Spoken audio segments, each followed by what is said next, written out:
नाम मोनिका घुरणे, पता नागपुर महाराष्ट्र।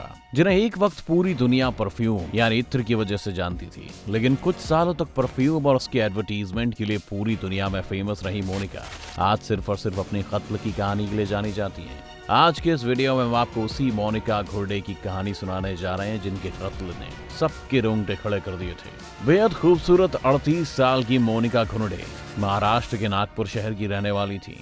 मोनिका के पिता एक रिटायर्ड जज थे। मोनिका की जिस वजह से उन्होंने अपना कॉलेज मुंबई से खत्म किया था, मोनिका को शुरू से ही फोटोग्राफी का शौक था। इसी वजह से मोनिका जमाने की भीड़ में खोने के बजाय कुछ अलग हटकर करने के लिए बचपन से ही उतावली थी। फोटोग्राफी के अलावा उन्हें देशी विदेशी कीमती और एक से बढ़कर एक बेहतरीन खुशबू वाले परफ्यूम्स का इस्तेमाल का भी शौक छोटी उम्र से ही लग चुका था। मुंबई की college J institute of allied art से मोनिका ने फोटोग्राफी में डिग्री कोर्स पूरा किया। फोटोग्राफी की पढ़ाई के खत्म होते होते मोनिका ने इत्रों के बारे में काफी कुछ नॉलेज हासिल कर ली थी। वो काफी दूर से इत्र की कीमत, क्वालिटी के बारे में भीड़ में भी बताने से नहीं चूकती थी। इत्र से दोस्ती का शौक इस कदर दिमाग पर सवार हुआ कि मोनिका ने जीवन को इत्र और फोटोग्राफी दोनों के सहारे ही आगे बढ़ने का रास्ता तलाशने शुरू कर दिए। ये बात है अब से करीब 2 दशक पहले की। तब मोनिका ने शायद सोचा था कि फोटोग्राफी को वो अपना शौक और इत्र के व्यापार को रोजगार के लिए इस्तेमाल में लाएंगी।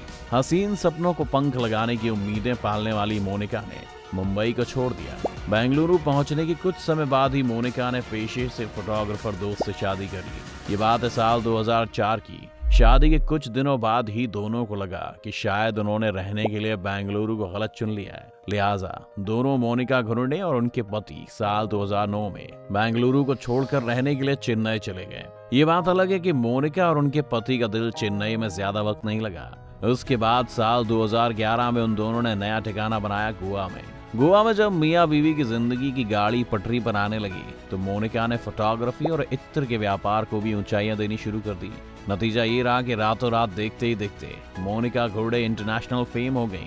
मिंट, एल डेकोर, वोग जैसी दुनिया की मशहूर इंटरनेशनल मैगजीन्स के कवर पर मोनिका घुरणे सुर्खी बन गई। साल 2016 में गोवा में रहने के दौरान ही मोनिका को फोटोग्राफी में एक्सीलेंट अवार्ड भी मिला। साथ ही इत्र के बिजनेस में भी खूब नाम दाम कमाया। तो मोनिका की शोहरत हिंदुस्तान से बाहर इंग्लैंड तक जा पहुंची। इसी कारण उस समय इत्र के व्यापार से जुड़े लोग मोनिका को लेडी ऑफ स्मेल के नाम से भी जानने लगे। इत्र के बिजनेस में शोहरत और काम के बोझ ने मोनिका को खुद के परिवार से बिल्कुल ही अलग लाकर खड़ा कर दिया था, जिस कारण उनका गृहस्थ जीवन लगातार खराब होने लगा, जिस वजह से उनके और उनके पति के बीच में मनमुटाव शुरू हो गए, जो कि आगे लगातार बढ़ते रहे। कुछ ही सालों में मोनिका के पति से अलगाव हो गया। दोनों ने एक दूसरे को तलाक दे दिया और बिना किसी शोर शराबे के दोनों ने अपनी अलग अलग राहें जुदा कर ली। पति से अलग होने के बाद दोबारा मोनिका परफ्यूम के बिजनेस में गोवा में ही रहकर जुट गई, जिसके बाद मोनिका ने एमओ के नाम से एक बड़ी परफ्यूम लैब भी गोवा में ही बना ली।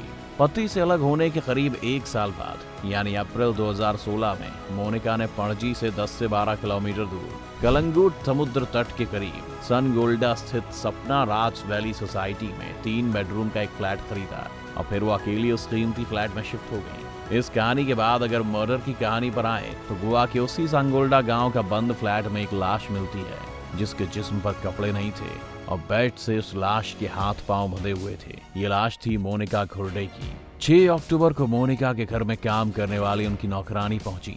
पहली बार दरवाजा खटखटाया लेकिन फ्लैट लॉक था। उन्होंने दरवाजा पीटा लेकिन दरवाजा नहीं खुला। तब उन्होंने मोनिका के भाई आनंद को फोन किया जो मुंबई में रहते हैं। आनंद ने मोनिका के अलग रह रहे पति भरत को फोन किया लेकिन उनसे कोई जानकारी नहीं मिली। अनहोनी का डर हुआ तब उन्होंने मोनिका के पड़ोस में रहने वाले एक अमेरिकी औरत को फोन किया। उनके पास फ्लैट की दूसरी चाबी भी थी। उन्होंने 11:30 बजे फ्लैट खोला और अंदर दाखिल हुई। सामने रोंगटे खड़े कर देने वाला मंजर था। मोनिका बिस्तर पर हाथ पैर बंधे हुए, जिस्म पर कपड़े नहीं थे। मोनिका इस दुनिया में नहीं थी, सामने थी तो सिर्फ एक नंगी लाश। उन्होंने फौरन पुलिस और उसके भाई को इन्फॉर्म किया। लाश मिलने पर पुलिस की तफ्तीश शुरू हुई। केस हाई प्रोफाइल था और जिस तरह से वारदात को अंजाम दिया गया उससे और भी सेंसिटिव हो गया। पुलिस ने कई टीमें तैयार की। पड़ोसी स्टेट में टीमें भेजी गईं। पुलिस को यह अंदाजा तो था कि ये किसी जानने वाले का काम है, क्योंकि मर्डर करने वाला आसानी से फ्लैट में आया और चला गया। कहीं कुछ तोड़फोड़ नहीं थी। मोनिका के फ्लैट में कुछ दूरी पर लगे सीसीटीवी फुटेज मिले जिसमें 2 संदिग्ध दिखाई दिए। पुलिस ने सारे रिश्तेदारों से बात की मगर कामयाबी नहीं मिली। हत्या की तफ्तीश के दौरान पुलिस को पता चला था कि 6 महीने पहले नौकरी पर आया गार्ड राजकुमार अचानक गायब हो गया है। पुलिस टीम ने उस पर नजर रखना शुरू किया लेकिन राजकुमार का मोबाइल स्विच ऑफ था। इसी बीच पणजी के पास मोनिका के एटीएम से पैसे निकालने की खबर मिली। एटीएम के सीसीटीवी फुटेज में फरार गार्ड की फोटो से मिलान किया गया तो दोनों तस्वीरें मैच हो गईं। पुलिस राजकुमार के फेसबुक अकाउंट पर भी लगातार नजर रख रही थी। इसी बीच आरोपी ने अपनी एक सेल्फी सोशल मीडिया पर अपलोड कर दी। फोटो के बैकग्राउंड से पुलिस को पता चला कि राजकुमार बेंगलुरु में है। गोवा पुलिस ने फौरन बेंगलुरु पुलिस से संपर्क किया। पुलिस ने चाल बिछाकर आरोपी राजकुमार को गिरफ्तार कर लिया। अपने कबूलनामे में राजकुमार ने बताया कि वो मोनिका से बदला लेने गया था, नौकरी से निकाले जाने का बदला। वो बेंगलुरु में सिक्योरिटी गार्ड था जहां पहले मोनिका रहती थी। उसने मोनिका घोड़े का छाता चुराया और इसी इल्जाम में उसे सपना राज वैली के सिक्योरिटी गार्ड की नौकरी से निकाल दिया गया। जब राजकुमार को नौकरी से निकाला गया तब मोनिका ने सोचा भी नहीं था कि एक दिन यही गार्ड उसके सामने चाकू लेकर खड़ा होगा। राजकुमार पुलिस को बताता है कि वो बहुत आराम के साथ मोनिका के फ्लैट में पहुंचा। उसके पास चाकू था। उसने मोनिका को डराया धमकाया और कहा कि उसे चुपचाप पैसे निकाल कर दे दे। मोनिका ने उससे कहा कि उसके पास कैश नहीं है। इस दौरान दोनों में काफी झिकझिक हुई।